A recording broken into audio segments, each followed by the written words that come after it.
سلام جانوا، خوب هستین؟ یه خوش خبری دارم بر شما. 2 هفته پیش من واکسن کرونا زدم، اما چی لوکی هست. شما میتونید ویدیو رو ببینین.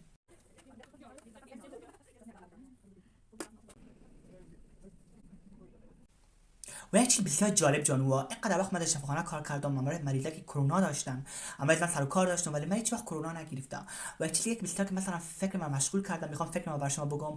آریانا سعید دای محرم کنسرت میده، بعد کنسرت کرونا میگیرشن و در وقت کرونا مادرش فوت میکنه، یوتیوب چنلش بند میشه، فیسبوکش بند میشه، ویدیویی که مثلا بازی در اونها پاک میشه و آریانا سعید خوره خود انفالو میکنه و یه خبر مثلا شروع که آریانا سعید عاملا نمیشه، یعنی مثلا مادر نمیشه و در چه مادر خود عکسای آرایش کردی خود شیر میکنه. 1 سال از مرگ مادرش تیر نمیشه، در ستاره میره خواندن میکنه، آرایش میکنه، خنده میکنه. این بسیار جالب نیست بر شما جانوا و بسیار جگرخونم هستم برش صحبت خدا میفهمه. شما در مورد چی نظر دارین؟ نظر خود نوشته کنین.